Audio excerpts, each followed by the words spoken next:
Selamat pagi Bapak Ibu Saudara. Saya bersyukur, terima kasih untuk kesempatan bisa berbagi firman Tuhan di sini.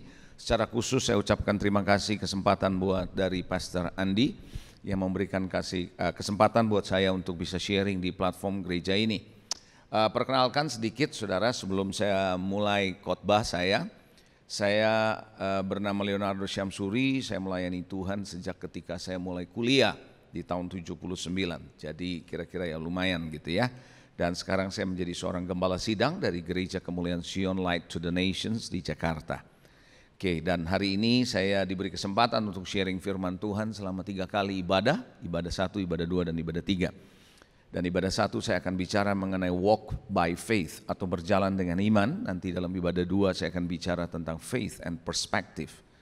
Dan yang ketiga saya akan bicara dealing with delay, bagaimana saudara menangani penundaan-penundaan dalam hidup ini. Oke, baik. Saudara, bicara soal iman adalah satu hal yang mutlak perlu diketahui oleh setiap orang Kristen, dan bukan cuma diketahui, tapi harus dimiliki. Kenapa? Karena iman itu menjadi basis dan substance atau substansi buat setiap orang percaya yang namanya percaya kepada Tuhan. Saudara, iman itu adalah perjalanan bersama dengan Tuhan. Coba katakan sama saya, perjalanan. Sebuah perjalanan bersama dengan Tuhan setiap hari, bukan hanya ketika ada kebutuhan-kebutuhan tertentu, baru iman itu diaplikasikan atau iman itu dinyatakan. No, iman itu adalah keseharian saudara dan saya. Ada banyak orang berpikir bahwa ketika ada kebutuhan, ketika ada tantangan, ketika ada masalah, di situ kita butuh iman. Setuju, benar, nggak salah. Tapi dalam keseharian saudara, tiap hari dalam menghadapi hari-hari saudara, menghadapi masa depan saudara, Anda butuh iman saudara. Dalam menghadapi kesulitan apapun Anda butuh iman. Itu sebabnya di slide saya yang pertama, yaitu dari ayat firman Tuhan, Roma pasal 1, ayatnya yang ke-17 ada di dalam slide saya. Roma 1 ayat 17 dikatakan bahwa sebab di dalamnya nyata kebenaran bahwa Allah yang bertolak dari iman. Coba katakan sama saya, bertolak dari iman. Oke, bertolak dari iman dan memimpin kepada iman. Coba katakan memimpin kepada iman. Baik, seperti ada tertulis, orang benar akan hidup oleh iman. Dari ayat ini kita bisa melihat bahwa kekristenan bertolak dari iman, dimulainya dari iman. Kekristenan bukan karena kita terlibat dalam sebuah gereja karena diajak orang, programnya bagus, kegiatannya bagus, acaranya bagus, walaupun itu sah-sah saja. Tetapi saudara, perjalanan iman kekristenan saudara dan saya dimulai waktu kita percaya sama Tuhan. Nah, ketika kita percaya sama Tuhan, iman yang berjalan sama Tuhan setiap hari inilah yang memimpin kita kepada iman berikutnya. Itu sebabnya kita dikatakan dalam Alkitab kita dipimpin dari satu iman kepada iman berikutnya. Makanya iman itu bertumbuh, bukan cuma ada di satu level waktu kita percaya Tuhan. No, iman itu bertumbuh terus sampai kepada kesempurnaannya. Karena Yesus adalah yang memulai iman saudara dan yang mengakhiri iman saudara. Oleh karena itu saudara yang dikasihi, Rasul Paulus berkata bahwa aku telah mengakhiri pertandingan iman, memelihara iman dan telah mengakhiri pertandingan dengan baik. Berarti Rasul Paulus tahu bahwa iman perlu dijaga.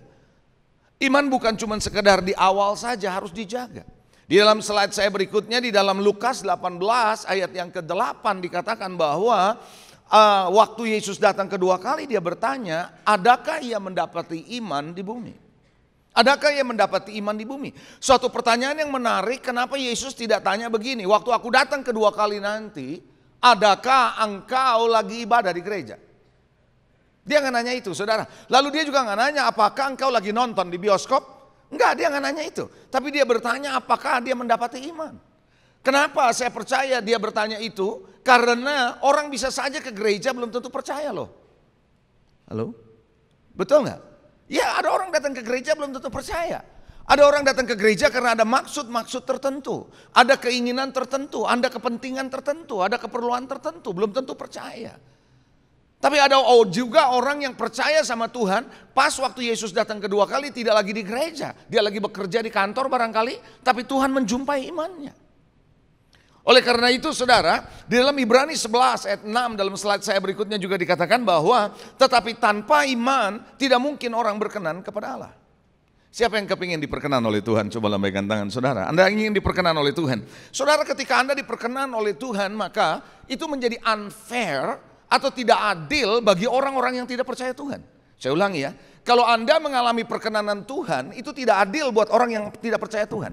Kenapa? Orang yang tidak percaya Tuhan berupaya untuk mencapai satu hasil dengan begitu luar biasa upayanya, toh kadang-kadang nggak dapat. Tapi heran orang yang diperkenan Tuhan bisa mendapatkan apa yang dimau oleh orang dunia dengan begitu mudah. Karena perkenanan Tuhan bisa membuka jalan buat saudara. Nah, kalau Anda mau diperkenan seperti itu, maka Anda butuh iman. Jadi iman itu bukan hanya sekedar sebuah konsep, tapi iman itu menjadi sebuah materi di mata Tuhan. Mari kita lihat lagi satu ayat firman Tuhan dalam Ibrani 11 ayat ke-6. Saya perlu sampaikan kepada saudara beberapa ayat untuk saudara memahami apa artinya iman dan berjalan dalam iman. Saudara, Ibrani 11 ayat yang ke-6 saya bacakan dulu dalam bahasa Indonesia. Lalu nanti kita akan melihat di dalam bahasa Inggrisnya dibilang apa saudara. Tapi saya bilang saudara, dalam Ibrani pasal 11 ayatnya yang pertama. Iman adalah dasar dari segala sesuatu yang kita harapkan. Iman adalah dasar dari segala yang kita harapkan dan bukti dari segala sesuatu yang tidak kita lihat. Dalam terjemahan bahasa Indonesia bilang iman adalah dasar. Coba katakan dasar. Iman adalah dasar dari segala sesuatu yang kita harapkan dan bukti dari sesuatu yang belum kita lihat. Jadi dasar dari harapan saudara dasarnya iman. Begitu dalam terjemahan bahasa Indonesia. Tapi terjemahan dalam bahasa Inggris dan dalam New King James Version di sana dikatakan begini. Menarik saudara ini. Now faith is the substance. The substance of things hoped for, the evidence of things not seen. Beda saudara, di sini agak sedikit berbeda bahwa now faith is the substance. Coba katakan substance. Coba katakan substansi. Jadi iman itu adalah substansi atau arti lainnya adalah dari substansi adalah materi. Jadi iman ini adalah materi dari apa yang Anda harapkan. Apa yang Anda harapkan kan belum ada sekarang. Masih di depan. Dan Anda bisa membuat yang belum ada, yang tidak kelihatan menjadi nyata. Itulah iman. Materi untuk membuat yang belum ada menjadi ada. Yang tidak kelihatan menjadi nyata. Itulah materinya adalah iman. Saudara, saya suka kasih contoh tentang materi ini seperti ini saudara. Di sini ada yang pintar masak nggak? Saudara, katakanlah gini, Anda jago masak nasi goreng ya. Jago, ada orang yang memang spesialisnya nasi goreng saudara, ada ya. Ada juga yang spesialisnya jago bikin Indomie, ada. Kalau dia yang bikin Indomie, mie-nya bisa pas, enak banget gitu, kenyalnya pas, ada yang begitu. Anak saya pernah ngomong begitu waktu dia kuliah di Amerika. Dia bilang ada temen aku, Dad, jago sekali kalau bikin Indomie. Berarti dia sering makan Indomie. Iya dong, kalau nggak bakalan bisa seperti itu. Nah saudara, kira-kira gini, kalau Anda jago masak nasi goreng, is a master in fried rice. Jago sekali bikin nasi goreng. Apa yang terjadi? Kalau nggak ada nasinya, nggak ada kecapnya, nggak ada telurnya, nggak ada minyaknya, yang ada cuma kompor dan penggorengan. Jadi nggak tuh mbak nasi goreng? Jadi nggak jadi. Padahal dia master, padahal dia bisa. Kenapa nggak ada materinya? Saya tanya lagi sama saudara sekarang, kalau saya bawa kepada Kristus, Yesus itu masternya nggak bikin mujizat? Bikin mujizat dia masternya. He is the master of all miracles. Yes. Tapi persoalannya Alkitab pernah mencatat bahwa ada satu peristiwa di kampung halamannya dia tidak bisa bikin banyak mujizat. Pernah baca ayat itu? Saudara, kenapa dia tidak bisa bikin banyak mujizat?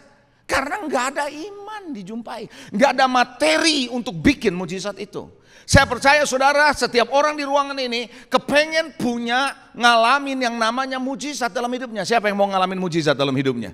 Kalau Anda mau melihat mujizat terjadi, penyediaan Tuhan secara supranatural boleh terjadi dalam hidup saudara, Yesus perlu lihat adakah materi dalam hidup saudara untuk bisa itu menjadi kenyataan dalam hidup saudara. Kalau itu bisa, terjadilah menurut imanmu. Itulah sebabnya saudara, iman bukan hanya, walaupun Anda perlu mujizat, iman tidak berarti saudara dipenuhi oleh mujizat terus-menerus setiap hari. Enggak harus seperti itu. Tahukah saudara, waktu Anda menderita, Anda butuh iman untuk tetap bertahan.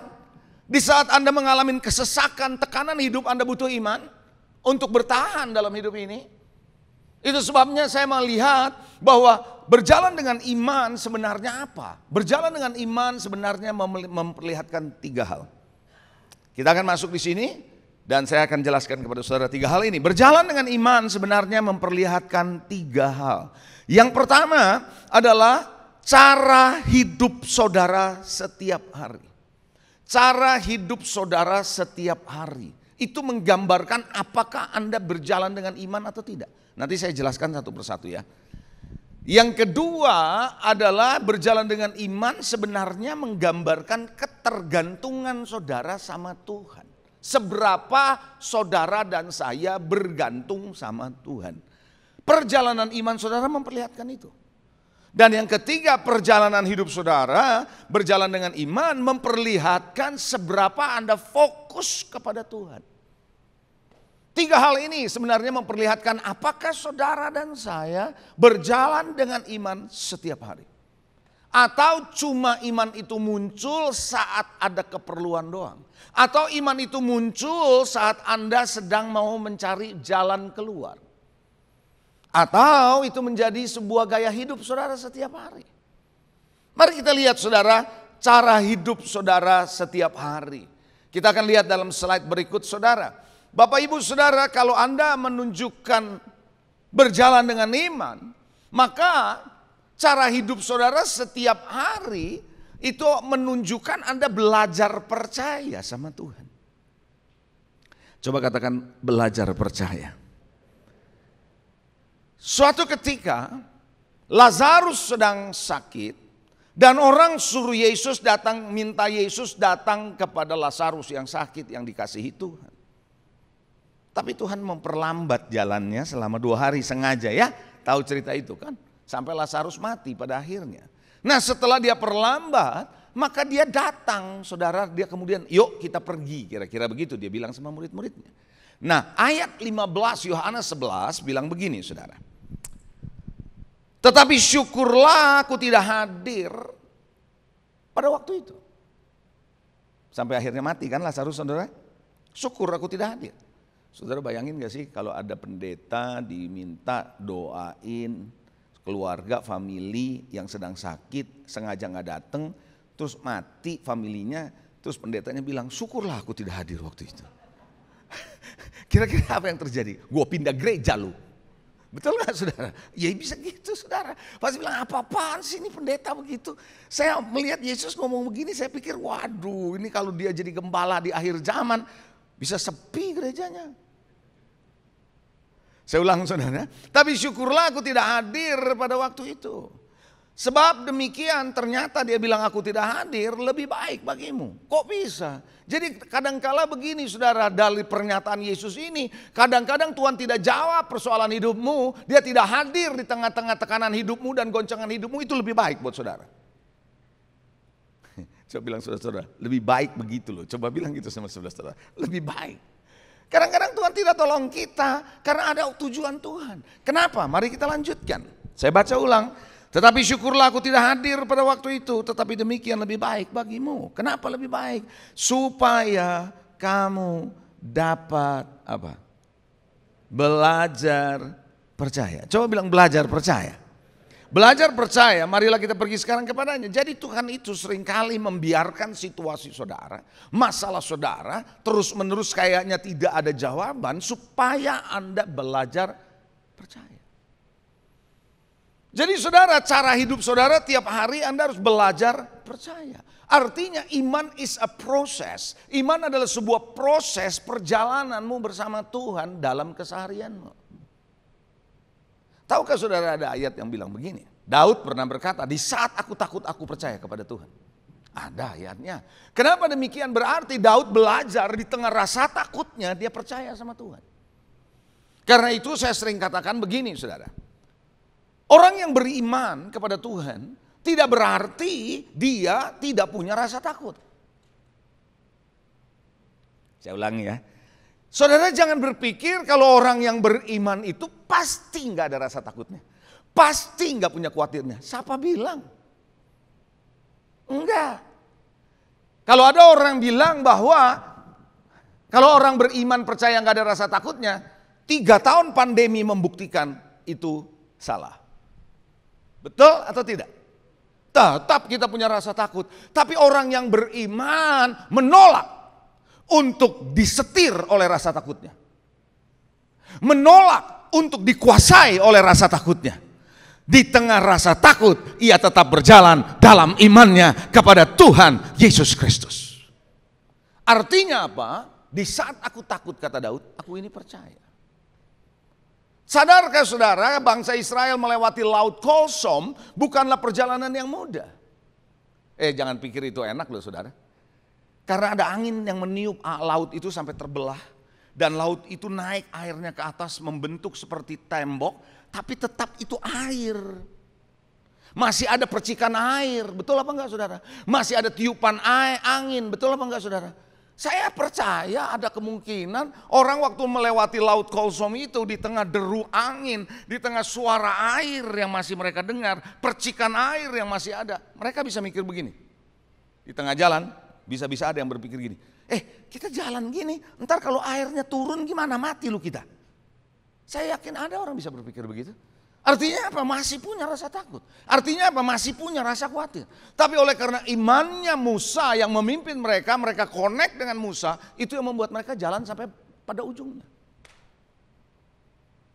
Belajar percaya berarti apa saudara? Ketika Anda harus menunggu jawaban Tuhan yang belum kunjung tiba. Anda harus apa? Belajar percaya.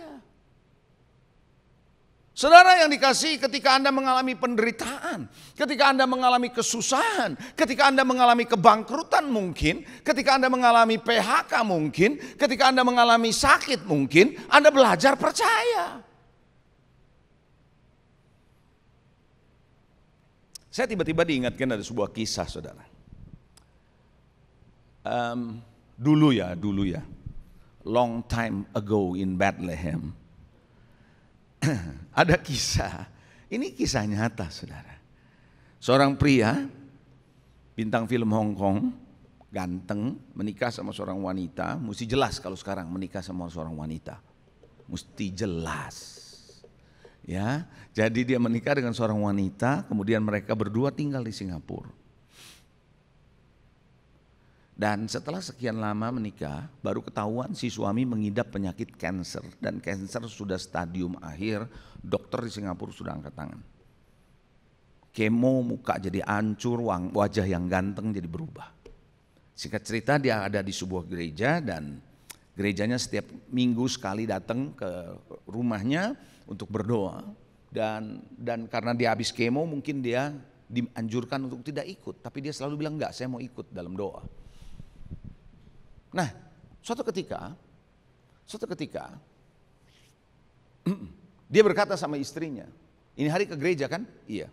Pakaikan aku baju yang paling rapi dengan jas. Saudara, istri mana yang gak takut dengar suami minta pakai jas lengkap mau ke gereja? Istri berpikir jangan-jangan sudah ada firasat. Ya, ada firasat mau pergi gitu loh saudara. Dia takut saudara. Terus dia tanya, mau ngapain kamu? Dia bilang, aku mau bersaksi di gereja. Istrinya bilang, mau bersaksi apa? Masih sakit, belum sembuh. Bukankah kita orang Kristen seringkali berkonsep begitu? Kalau mau bersaksi, tunggu dulu sakit, sembuh, bangkrut, jadi sukses lagi gitu kan? Masa waktu sakit bersaksi? Masa waktu kayak gini bersaksi, mau saksikan apa gitu loh. Ya istrinya bilang gitu, mau bersaksi apa kamu? Dia bilang gini, saya mau bersaksi di tengah sakitku, Tuhan menyertai aku. Dia bersaksi, satu gereja dilawat Tuhan. Dia tetap percaya. Lalu orang tuanya yang menyembah berhala di Hong Kong melihat datang ke sana, datang ke Singapura, berkata begini, aku mau cek anakku masih waras atau enggak sih. Ntar ngomong Tuhan terus. Jangan-jangan karena kansernya dia jadi gila, kata dia. Jadi tanya orang tuanya, oke, kamu mau ngomong sama anakmu, ya saya mau tes dia betul-betul gila atau memang Tuhannya hebat. Singkat cerita setelah ngomong sama anaknya, dia keluar dari interview anaknya. Ditanya, gimana anakmu gila? Tidak. Baru saya tahu Tuhannya hebat. Sampai dia bisa percaya kayak gitu. Ngomong Tuhan terus. Apa yang terjadi? Ayahnya, penyembahan berhalanya diserahkan dan bertobat, terima Tuhan, dibaptis. Jadi saudara, di tengah penderitaanmu asal Anda punya iman, membuat orang juga bisa kenal Tuhan di saat Anda menderita. Di saat Anda belum sembuh bahkan. Makanya iman itu adalah cara hidup saudara setiap hari dengan cara apa? Belajar percaya. Coba bilang sebelah saudara, belajar percaya bro, sis, belajar percaya. Amin. Walaupun kita belum lihat, walaupun kita khawatir dengan masa depan, belajar percaya. Ada banyak orang bilang 2023 akan ada masalah, siapa yang tahu? Bisa ya, bisa tidak. Tapi kita harus tetap apa? Belajar percaya. Belajar percaya. Yang kedua, saudara, artinya kalau cara Anda punya berjalan dengan iman, memperlihatkan yang kedua di dalam slide saya berikutnya adalah ketergantungan kepada Tuhan. Seberapa saudara dan saya bergantung sama Tuhan. Itu memperlihatkan seberapa Anda dalam perjalanan hidup ini percaya sama Tuhan. Mari kita lihat saudara di dalam Amsal pasal 3 ayat yang kelima, firman Tuhan bilang begini. Percayalah kepada Tuhan dengan segenap hatimu. Dan jangan bersandar pada pengertianmu sendiri.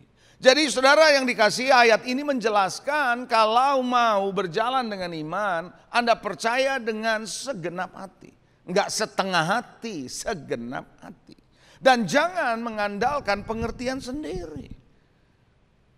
Anda tidak mungkin bisa berjalan dalam iman kalau sebentar-sebentar Anda menganalisa keadaanmu, memakai kekuatanmu sendiri dan pikiranmu sendiri.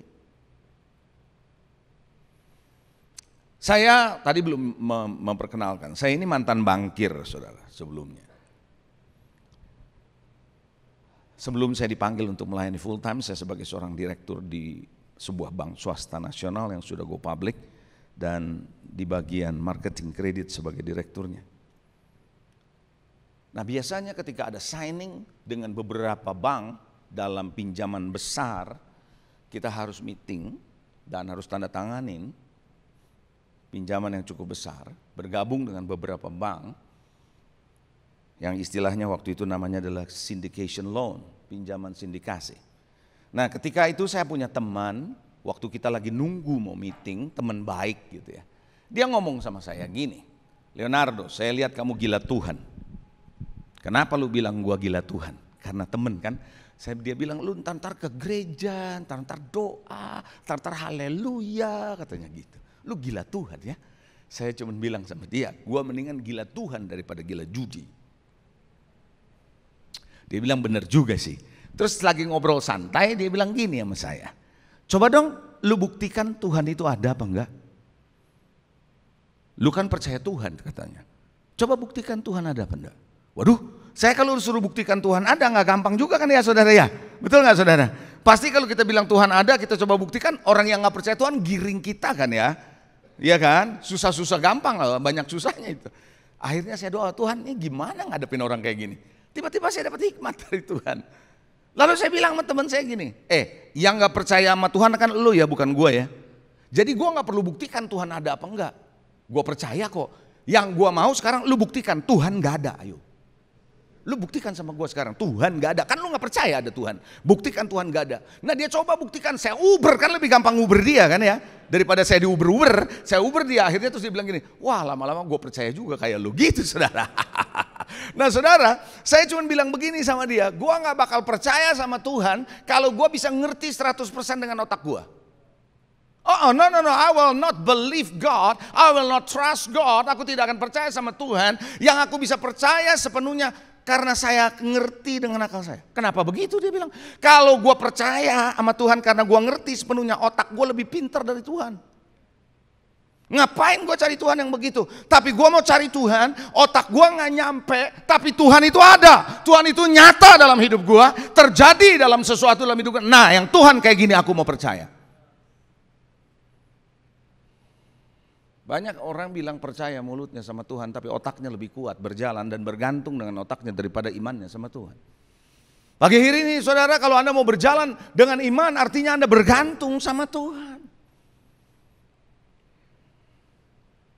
Percaya penuh sama Dia. Sumbernya adalah Allah itu sendiri. Kan ada lagu ya yang bilang ya, Allah sumber kuatku, Allah sumber kuatku. Ada kan lagunya itu saudara. Yang menjadi sumber kekuatan saudara adalah Tuhan. Ketergantungan saudara bukan pada aset saudara, bukan pada kepintaran saudara, bukan pada prestasi saudara, tapi pada Allah pencipta langit dan bumi. Ketergantungan saudara harus di situ. Saudara pernah nggak lihat orang yang tergantung narkotik? Sakau. Pernah? Nggak usah ngomong narkotik dah.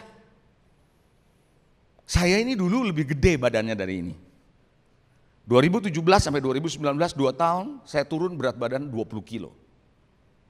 Dalam 2 tahun.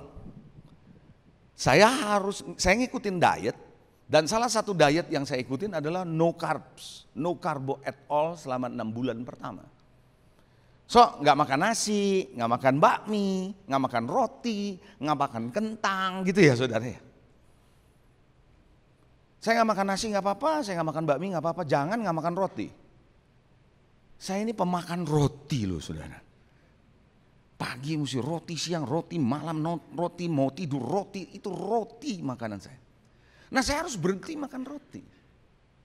Waduh berat loh saudara, berat itu.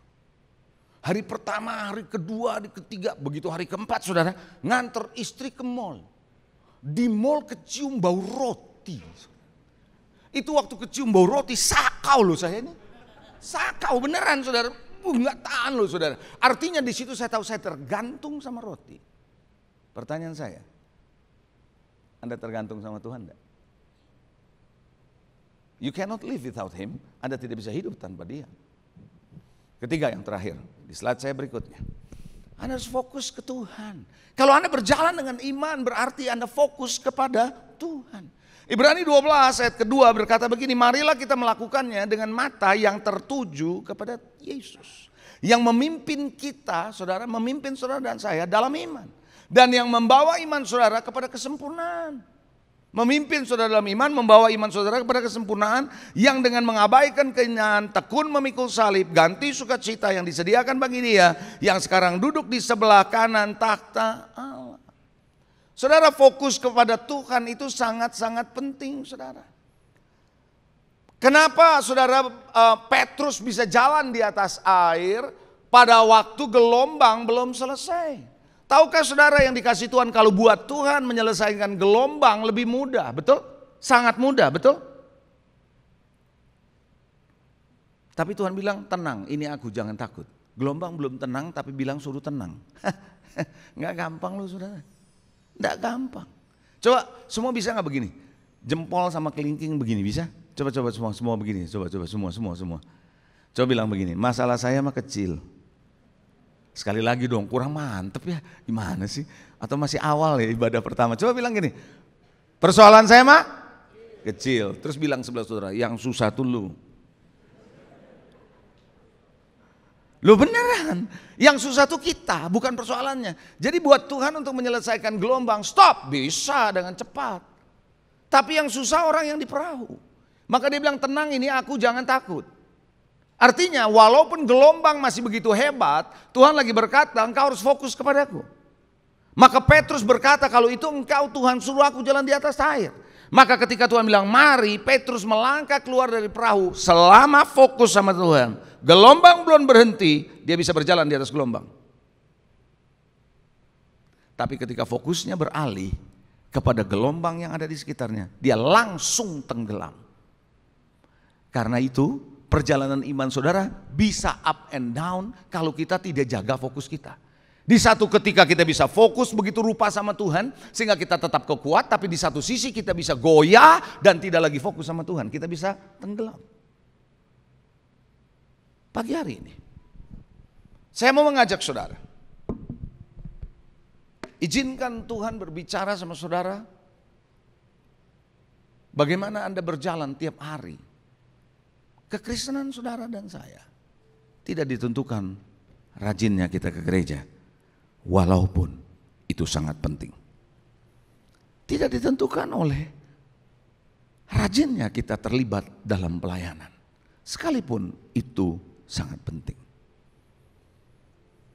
Tapi seberapa Anda belajar percaya sama Tuhan di saat tidak mungkin untuk bisa mempercayai Tuhan? Abraham udah gak mungkin punya anak, tapi dia belajar percaya. Seberapa Anda bergantung sama Tuhan? Bahwa Anda berkata, I cannot live without you God. Aku tidak bisa hidup tanpa Engkau. Dan seberapa Anda tetap fokus kepada Dia di tengah situasi yang membuat saudara harusnya melihat semua badai di sekitar saudara, tapi Anda tetap fokus kepada Dia. Saya percaya kalau 3 hal ini Anda lakukan setiap hari, Anda sedang belajar berjalan dengan iman. Mari saya undang bangkit berdiri.